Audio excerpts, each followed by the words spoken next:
وَكَذَلِكَ مَكَّنَّا لِيُوسُفَ فِي الْأَرْضِ، اور یوں ہی ہم نے یوسف کو اس ملک پر قدرت بخشی، یعنی اس ملک پر اقتدار دیا.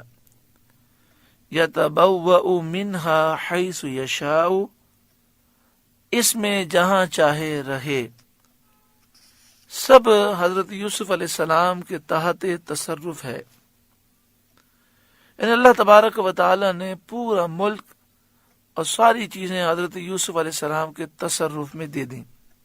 بادشاہ سے حکومت طلب کرنے کے 1 سال بعد بادشاہ نے حضرت یوسف علیہ السلام کو بلا کر آپ کی تاج پوشی کی اور تلوار اور مہر آپ کے سامنے پیش کی، اور آپ کو طلائی تخت پر یعنی سونے کے تخت پر تخت نشین کیا.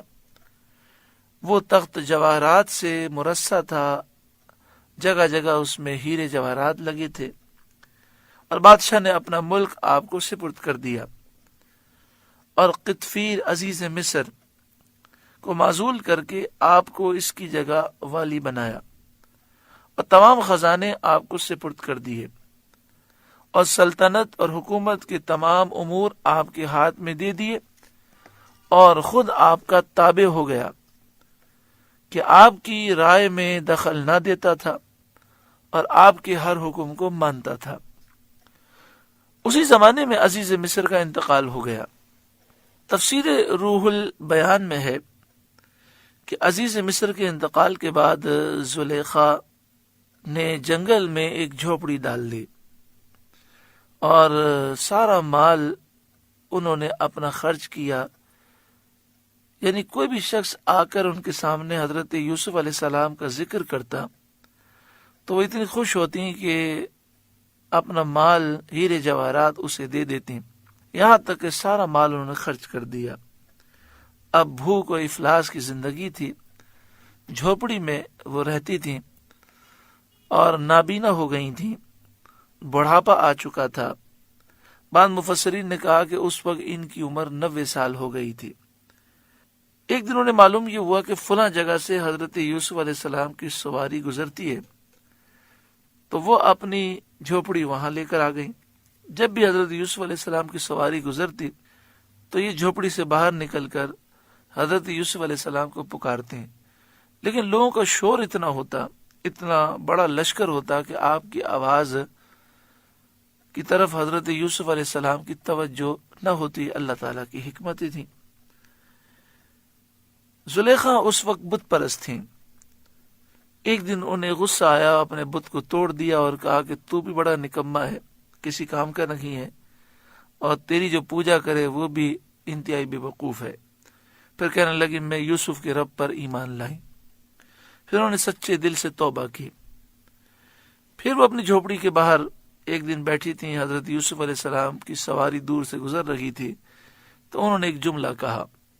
وہ جملہ یہ تھا کہ اللہ رب العالمین کے لیے حمد ہے کہ جس نے غلاموں کو اطاعت کی وجہ سے بادشاہ بنا دیا اور بادشاہوں کو نافرمانی کی وجہ سے غلام بنا دیا. تو اللہ تعالیٰ نے ہوا کو حکم دیا. ہوا زلیخا کی یہ بات حضرت یوسف علیہ السلام تک لے کر آئی. آپ کی آنکھوں میں آنسو آ گئے. آپ نے فرمایا یہ بڑھیا سے پوچھو کہ اس کی کیا حاجت ہے. جب آپ کا خادم زلیخا کے پاس گیا تو زلیخا نے کہا کہ مجھے تم سے کوئی حاجت نہیں، یوسف سے حاجت ہے. تو خادم آپ کے محل میں لے آیا. تفسیر روح البیان میں لکھا کہ رات کو جب حضرت یوسف علیہ السلام اپنے کمرے میں عبادت کے لیے جانے لگے تو آپ کو بڑھیا کا خیال آیا. آپ نے خادم کو بلایا اور آپ نے فرمایا کیا تم نے اس بڑھیا کی حاجت پوری کر دی تھی؟ تو اس نے کہا کہ مجھے اس بڑھیا نے کہا کہ میری تم سے کوئی حاجت نہیں ہے، بلکہ میری حاجت جو ہے وہ یوسف علیہ السلام سے ہے. تو بڑھیا کو حضرت یوسف علیہ السلام کے سامنے حاضر کیا گیا تو آپ نے دیکھا وہ نابینا ہے اور انتہائی بوڑھی ہے، اس کے لیے چلنا پھرنا بھی مشکل ہے. تو آپ نے فرمایا کہ تیری حاجت کیا ہے؟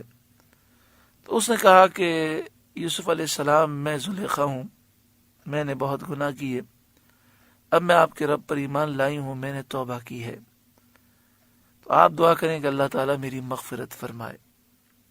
آپ نے فرمایا کہ تو نے جو جملہ کہا تھا وہی جملہ دوبارہ کہے۔ تو زلیخا نے کہا کہ تمام خوبیاں اللہ کے لیے ہیں، جس نے غلاموں کو اطاعت و فرمانبرداری کرنے کے بدولت بادشاہ بنا دیا اور بادشاہوں کو نافرمانی کی وجہ سے، گناہ کرنے کی وجہ سے غلام بنا دیا۔ تو حضرت یوسف علیہ السلام رونے لگے۔ آپ نے فرمایا اے بڑھیا، تو جو حاجت پیش کرے گی میں ضرور تیری حاجت پوری کروں گا۔ تو اس نے کہا کہ میری یہ حاجت ہے کہ میری جوانی دوبارہ لوٹائی جائے۔ تو حضرت یوسف علیہ السلام نے دعا کی۔ تفسیر روح البیان میں حضرت علامہ اسماعیل حقی علیہ رحمہ لکھتے ہیں کہ حضرت زلیخا 18 سال کی جوان ہو گئیں۔ پھر انہوں نے کہا کہ آپ دعا کریں کہ اللہ تعالیٰ مجھے بینائی عطا فرمائے۔ آپ نے دعا کی تو اللہ تعالیٰ نے بینائی عطا فرمائی، جسم کی ساری تکلیفیں دور ہو گئیں۔ اب انہوں نے کہا کہ یہ میری خواہش ہے کہ آپ مجھ سے نکاح کریں۔ تو حضرت یوسف علیہ السلام نے سر کو جھکا دیا، یعنی آپ نے کوئی جواب نہیں دیا۔ حضرت جبریل حاضر خدمت ہوئے اور آپ نے کہا کہ اللہ تعالیٰ حکم فرماتا ہے کہ میں نے اس کی توبہ قبول فرمائی ہے، آپ اس سے نکاح کر لیں۔ تو پھر حضرت یوسف علیہ السلام نے زلیخا سے نکاح کیا۔ اللہ تبارک و تعالی نے آپ کو اس سے 2 فرزند عطا فرمائے۔ حضرت علامہ صدور افاضل مولانا نعیم الدین مراد آبادی علیہ رحمہ نے ایک بیٹے کا نام افراسیم لکھا اور دوسرے کا نام میسا لکھا۔ اللہ تعالیٰ نے مصر میں حضرت یوسف علیہ السلام کی حکومت کو مضبوط کیا۔ آپ نے انصاف کی بنیادیں قائم کی۔ ہر مرد و عورت کے دل میں آپ کی محبت پیدا ہوئی۔ آپ نے قحط سالی کے ایام کے لیے غلوں کے ذخیرے جمع کرنے کی تدبیر فرمائی۔ اس کے لیے بہت وسیع اور عالی شان انبار خانے تعمیر فرمائے، یعنی گودام آپ نے تعمیر فرمائے اور بہت کثیر ذخائر جمع کیے۔ جب فراخی کے سال گزر گئے، یعنی 7 سال گزر گئے جس میں خوب بارشیں ہوئیں اور غلہ خوب جمع کر لیا گیا، اور پھر اب قحط کا زمانہ آیا، تو آپ نے بادشاہ کے لیے اور اس کے تمام خدام کے لیے روزانہ صرف ایک وقت کا کھانا مقرر فرما دیا۔ ایک دن دوپہر کے وقت بادشاہ نے حضرت یوسف علیہ السلام سے بھوک کی شکایت کی۔ آپ نے فرمایا یہ قحط کی ابتدا کا وقت ہے، لہذا ہمیں احتیاط سے چلنا ہوگا۔ پہلے سال میں لوگوں کے پاس جو ذخیرے تھے سب ختم ہو گئے، بازار خالی رہ گئے۔ اہل مصر حضرت یوسف علیہ السلام سے غلہ خریدنے لگے اور ان کے تمام درہم دینار حضرت یوسف علیہ السلام کے پاس آ گئے۔ دوسرے سال زیورات اور جواہرات سے انہوں نے غلہ خریدا، اور وہ تمام زیورات، جواہرات، ہیرے، یہ سب حضرت یوسف علیہ السلام کے پاس آ گئے۔ لوگوں کے پاس زیور اور ہیرے جواہرات کی قسم میں سے کوئی چیز باقی نہ رہی۔ تیسرے سال لوگ غلہ لینے کے لیے آئے تو اپنے جانور چوپائے دے کر انہوں نے غلہ خریدا۔ ملک میں جتنے جانور تھے سب کے مالک حضرت یوسف علیہ السلام بن گئے۔ چوتھے سال میں وہ غلہ لینے کے لیے آئے تو اپنے تمام غلاموں کو اور اپنی تمام کنیزوں کو حضرت یوسف علیہ السلام کے ہاتھ انہوں نے بیچ دیا۔ پانچویں سال انہوں نے اپنی تمام زمینیں، اپنے تمام مکانات، اپنی تمام جاگیریں فروخت کر کے حضرت یوسف علیہ السلام سے غلہ خریدا، اور یہ تمام چیزوں کے حضرت یوسف علیہ السلام مالک ہو گئے۔ چھٹے سال جب کچھ نہ رہا تو انہوں نے اپنے بچوں کو بیچ دیا۔ اس طرح غلے خرید کر انہوں نے وہ وقت گزارا۔ ساتویں سال کچھ بھی نہ رہا تو وہ خود آئے اور خود بک گئے اور حضرت یوسف علیہ السلام کے غلام بن گئے۔ مصر میں کوئی شخص آزاد مرد و عورت باقی نہ رہا۔ پورے مصر میں جو مرد تھا وہ حضرت یوسف علیہ السلام کا غلام تھا، پورے مصر میں جو عورت تھی وہ حضرت یوسف علیہ السلام کی کنیز تھی۔ لوگوں کی زبان پر تھا کہ حضرت یوسف علیہ السلام جیسی عظمت و جلالت کبھی کسی بادشاہ کو میسر نہ آئی۔ حضرت یوسف علیہ السلام نے بادشاہ سے کہا، تو نے دیکھا اللہ کا مجھ پر کیسا کرم ہے، اس نے مجھ پر ایسا احسان عظیم فرمایا، اب ان کے حق میں تیری کیا رائے ہے؟ یعنی آپ نے بادشاہ سے پوچھا کہ سب لوگ میرے غلام بن گئے، ان کے بچے میرے غلام ہیں، ان کا سارا مال، سارے اسباب میری ملکیت میں آ گئے، اب اے بادشاہ تو بتا کہ میں ان کے لیے کیا فیصلہ کروں؟ بادشاہ نے کہا، جو آپ کی رائے ہو وہ آپ کریں، ہم آپ کے تابع ہیں۔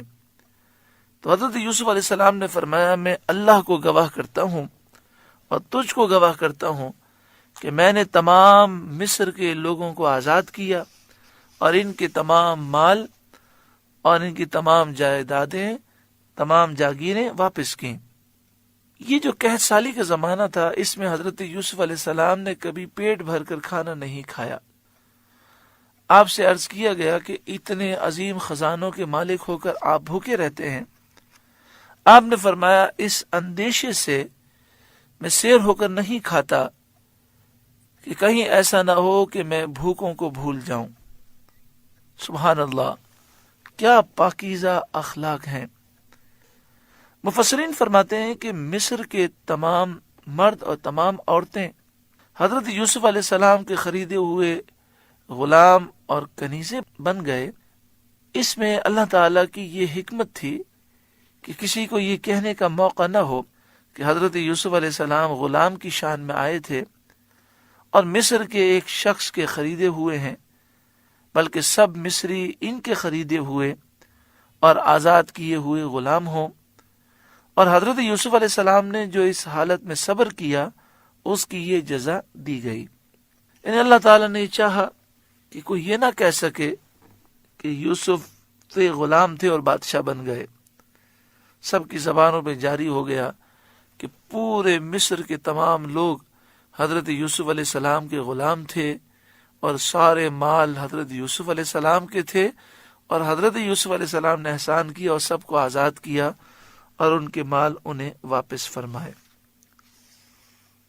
آگے ارشاد فرمایا، نصیب برحمتنا من نشاء، ہم اپنی رحمت جسے چاہیں پہنچائیں، یعنی ملک، سلطنت، نبوت ہم جسے دینا چاہتے ہیں دیتے ہیں۔ ولا نضیع اجر المحسنین، اور ہم نیک لوگوں کے اجر کو ضائع نہیں کرتے۔ ولا اجر الآخرۃ خیر للذین آمنوا، اور بے شک آخرت کا ثواب ان کے لیے بہتر جو ایمان لائے۔ وکانوا یتقون، اور پرہیزگار رہے، یعنی جو ایمان لائے اور جنہوں نے پرہیزگاری اختیار کی، دنیا میں بھی وہ نوازے جاتے ہیں، اور آخرت کا جو ثواب ہے وہ دنیا کی نعمتوں سے بہت بڑھ کر ہے۔ اس سے ثابت ہوا کہ حضرت یوسف علیہ السلام کے لیے آخرت کا اجر و ثواب اس سے بہت زیادہ افضل اور اعلیٰ ہے جو اللہ تعالیٰ نے انہیں دنیا میں عطا فرمایا۔ مفسرین فرماتے ہیں، مومن اپنی نیکیوں کا پھل دنیا اور آخرت دونوں میں پاتا ہے، اور کافر جو کچھ پاتا ہے دنیا ہی میں پاتا ہے، آخرت میں اس کا کوئی حصہ نہیں۔ مفسرین نے بیان کیا ہے کہ جب قحط کی شدت ہوئی اور بلائے عظیم عام ہو گئی، تمام بلاد و امصار قحط کی سخت تر مصیبت میں مبتلا ہوئے، اور ہر جانب سے لوگ غلہ خریدنے کے لیے مصر پہنچنے لگے، تو حضرت یوسف علیہ السلام کسی کو ایک اونٹ کے وزن سے زیادہ غلہ نہیں دیتے تھے تاکہ برابری رہے اور سب کی مصیبت دور ہو۔ قحط کی جیسی مصیبت مصر اور تمام ملکوں میں آئی، شہروں میں آئی، ایسی کنعان میں بھی آئی۔ اس وقت حضرت یعقوب علیہ السلام نے بنیامین کے سوا اپنے 10 بیٹوں کو غلہ خریدنے مصر بھیجا، جس کا ذکر اگلے رکوع میں ہے۔ الحمدللہ سورہ یوسف کا 7واں رکوع مکمل ہوا۔ اللہ رب العالمین اس رکوع کے نور سے ہمارے قلوب کو روشن و منور فرمائے۔